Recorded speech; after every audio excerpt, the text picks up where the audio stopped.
बोलिए भारत माता की। जरा आवाज में और ताकत चाहिए। भारत माता की, भारत माता की।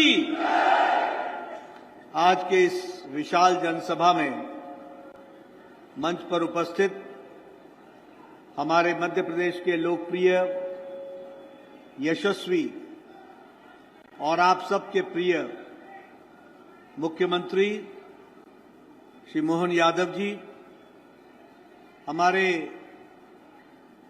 मध्य प्रदेश सरकार में मंत्री और मेरे वरिष्ठ साथी श्री कैलाश विजयवर्गीय जी, हमारे प्रभारी और पूर्व में मंत्री रहे उत्तर प्रदेश में, वर्तमान में एमएलसी श्री महेंद्र सिंह जी, हमारे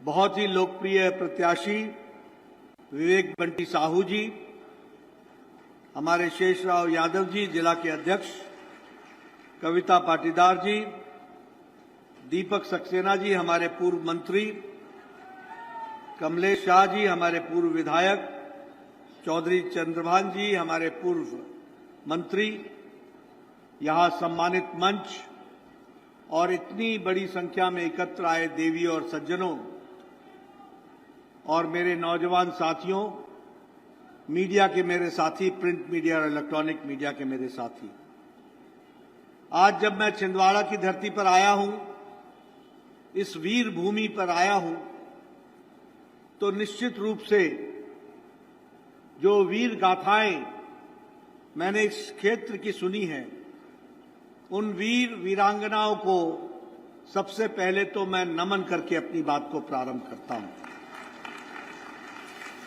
फिर चाहे आजादी का असहयोग आंदोलन हो या कोई भारत छोड़ो आंदोलन हो, किसी भी तरीके का आंदोलन हुआ, उसमें छिंदवाड़ा के लोगों ने बढ़ चढ़ करके हिस्सा लिया। इसके लिए आप सबको विशेष नमन, ऐसी वीर धरती को।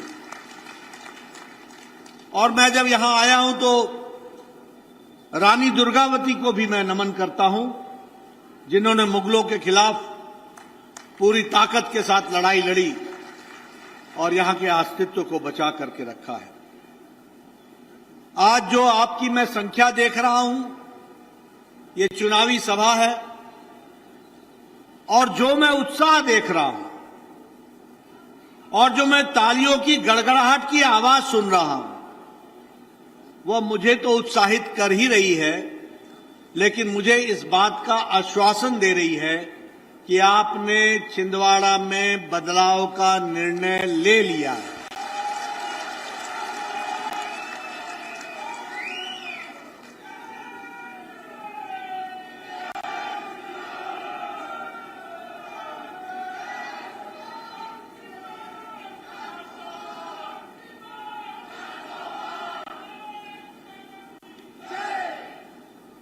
हमने मध्य प्रदेश के दो रूप देखे। एक रूप वो भी देखा जिसमें इस इलाके के नेता ने नेतृत्व किया। वो कौन सा समय था? वो समय तब था जब मध्य प्रदेश को बीमारू राज्य कहा करते थे। यह बीमार राज्य था, और बीमार का मतलब B for Bihar, R for Rajasthan, U for UP, M for Madhya Pradesh, U for Uttar Pradesh. इसमें से एक राज्य उस समय एम के जो था वो मध्य प्रदेश था। आज मुझे खुशी है कि यही बीमारू राज्य 20 साल के भारतीय जनता पार्टी के शासन में अब यह अग्रगणी राज्य बन गया, तीव्र गति से बढ़ता हुआ राज्य बन गया। और इस राज्य को बनने में भारत सरकार ने, प्रधानमंत्री मोदी जी ने भी कोई कसर नहीं छोड़ी। हर दृष्टि से, विकास के दृष्टि से इसको आगे बढ़ाने का काम किया है। जब मैं ये बात करता हूं तो देश की भी अगर आप तस्वीर याद करें तो 2014 के पहले की तस्वीर क्या थी, मैं आपको इसलिए बता रहा हूं। देखो, जब तक आपको अंधेरे का अंदाजा नहीं हो तब तक उजाले का महत्व समझ में नहीं आता। जब तक आपने विनाश को ना देखा हो तो विकास समझ में नहीं आता, और जब तक आपने पूर्णमासी की अंधेरी नहीं देखी हो, अमावस्या की अंधेरी नहीं देखी हो, तो पूर्णमासी का महत्व नहीं समझ में आता। इस बात को भी हमको समझना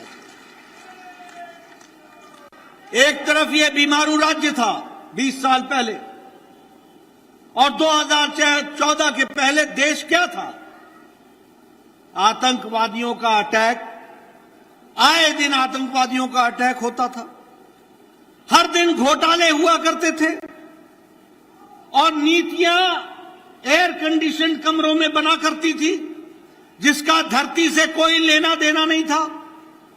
विकास के नाम पर सब कुछ रुक चुका था। किसान आत्महत्या करते थे।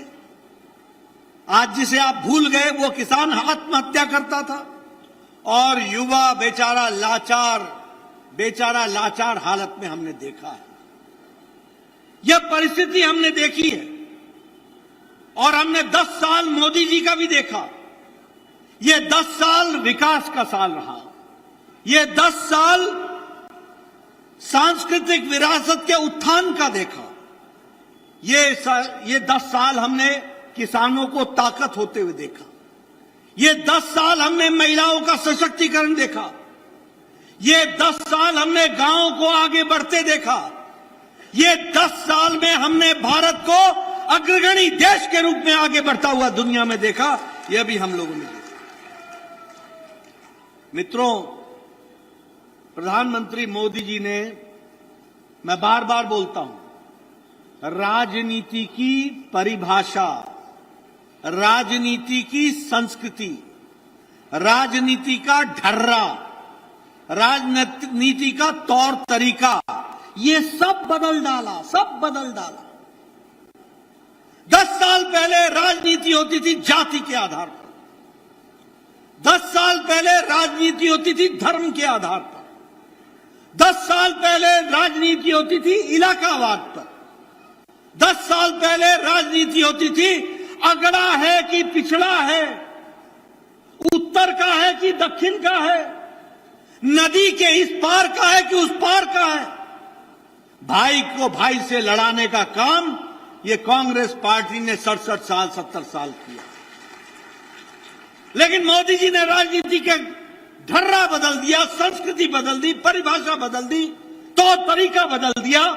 अब राजनीति हो रही है तो वो विकासवाद की राजनीति हो रही है, और विकास के साथ आज किसान भी विकास चाहता है। आज युवा को भी उसकी आकांक्षाओं को पंख लगे हैं। आज विकास के साथ लोग जुड़ना चाहते हैं, देश की बदलती तस्वीर में अपने आप को जोड़ना चाहते हैं, और इसीलिए अब न धर्म के आधार पर, न जाति के आधार पर, और न ही वोट बैंक की पॉलिटिक्स के आधार पर, न ही तुष्टीकरण की राजनीति पर, अब अगर राजनीति हो रही है तो विकासवाद की राजनीति हो रही है, रिपोर्ट कार्ड की राजनीति हो रही है, और दायित्व को निभाने की राजनीति हो रही है। इस तरीके से राजनीति में बदलाव आया है। आपने देखा होगा हमारे विपक्षी दल बहुत बौखलाए हुए हैं, घबराए हुए हैं, हताशा में है, निराशा में, नए नए तरीके से समाज को खंडित करने का प्रयास कर रहे हैं। अभी अभी सारे इंडी गठबंधन के लोग मिलकर के उन्होंने आवाज उठाई, जातिगत जनगणना होनी चाहिए। भारतीय जनता पार्टी भी जातिगत जनगणना के विरोध में नहीं है, हम भी साथ हैं, लेकिन उनके जातिगत जनगणना का मकसद और मंसूबा जातियों में बांटने का था।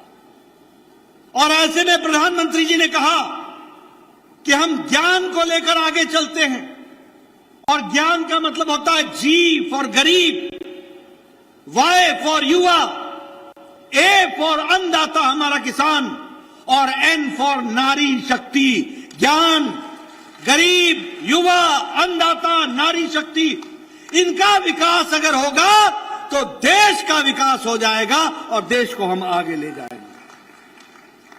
और इसीलिए गांव, गरीब, वंचित, पीड़ित, शोषित, दलित, युवा, किसान, महिलाएं, इनका सशक्तिकरण करने का काम प्रधानमंत्री मोदी जी ने लिया।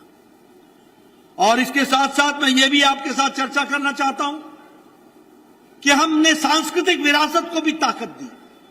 मोदी जी ने सांस्कृतिक विरासत को भी ध्यान में रखा। हम 1998 से हम चर्चा कर रहे थे, रामलला हम आएंगे, मंदिर वहीं बनाएंगे। हम लोगों ने पालमपुर का प्रस्ताव स्थापित किया था कि हम राम मंदिर बनाने का रास्ता प्रशस्त करेंगे। और हमारे विरोधी हमको चिढ़ाया करते थे, रामलला हम आएंगे, तिथि कब बताएंगे। प्रधानमंत्री मोदी जी की इच्छा शक्ति और हमारे 140 करोड़ देशवासियों का प्यार, 22 जनवरी को रामलला का प्राण प्रतिष्ठा हुई और भव्य राम मंदिर बन करके तैयार हुआ। ये भी हमने देखा। यहां बैठे लोग और इनसे पहले 4-4 पीढ़ियां खप गई, हम एक नारा लगाते थे, एक देश में 2 निशान, 2 विधान, 2 प्रधान नहीं चलेंगे। धारा 370 को समाप्त करो, ये नारा लगता था भारत के जनसंघ में, ये नारा लगता था 51 में, 52 में। 4-4, 5-5 पीढ़ियां खप गई। आखिर वो समय आया 2019 को 6 अगस्त को मोदी जी की इच्छा शक्ति ने और अमित शाह की रणनीति ने धारा 370 को धाराशाही कर दिया और एक देश में एक निशान, एक विधान, एक प्रधान, इसको हम लोगों ने स्थापित किया। यह भी हम लोगों ने देखा है। इसी तरीके से 40 साल से हमारा फौजी भाई 1 रैंक 1 पेंशन की आवाज उठा रहा था। 1 रैंक 1 पेंशन नहीं मिल रहा था। सरकारें आई गई, कई कमलनाथ सरकारों में आए और गए, 1 रैंक 1 पेंशन की बात तक नहीं सुनी गई। प्रधानमंत्री मोदी जी भारत के प्रधानमंत्री बने और दूसरे साल में ही 1 रैंक 1 पेंशन लागू कर दिया और भारत के फौजियों को यह ताकत दी गई। यह भी हम लोगों ने देखा है। मित्रों, आज हम जब बंटी साहू के लिए वोट मांगने आए हैं, तो ये बंटी साहू का वोट और बंटी साहू को एमपी बनाना, ये अकेला बंटी साहू को सांसद बनाना नहीं है, ये देश को मजबूती प्रदान करने का रास्ता प्रशस्त करना है। इसको भी हमको समझ लेना चाहिए। और जब मैं आपसे ये कहता हूं तो मैं आपको बताना चाहता हूं, 2014 के पहले भारत एक पिछलग्गू देश के रूप में जाना जाता था। 2014 के पहले भारत एक भ्रष्टाचारी देश के रूप में जाना जाता था। 2014 के पहले भारत कभी अमेरिका का मुंह देखता था, कभी रशिया का मुंह देखता था। 2014 के पहले भारत अमेरिका के पास जाता था तो पाकिस्तान के खिलाफ अपनी शिकायत दर्ज कराता था। आज का भारत, 2014 के बाद का मोदी जी के नेतृत्व में भारत अब किसी के आगे न गिड़गिड़ाता है, न पिछलग्गू है, अब अग्रगणी है और अपनी ताकत पर खड़ा होकर के देश को आगे ले जा रहे हैं मोदी जी। इस बात को भी हमको समझना चाहिए। हम 2019 में 11वें नंबर की अर्थव्यवस्था थे, 11वें नंबर की। आज भारत मोदी जी के नेतृत्व में 5वें नंबर की अर्थव्यवस्था बन गया, 5वें नंबर की। और हमने ग्रेट ब्रिटेन, ब्रिटानिया, जिन अंग्रेजों ने हमको 200 साल राज किया, उसको पछाड़ कर अब हम 5वीं सबसे बड़ी अर्थव्यवस्था बन गए हैं। और बंटी साहू को आप भेजेंगे 19 तारीख को, 4 जून को प्रधानमंत्री फिर से तीसरी बार प्रधानमंत्री बनेंगे। और तीसरी बार जब प्रधानमंत्री बनेंगे तो भारत 2027-28 में तीसरी सबसे बड़ी अर्थव्यवस्था बन जाएगा। इसके लिए हम काम करेंगे। अभी मैं बंटी भैया को कहूंगा कि बैठो, आगे खड़े होने का बहुत समय है। पूरे 5 साल आपने खड़े होकर के सेवा ही करनी है।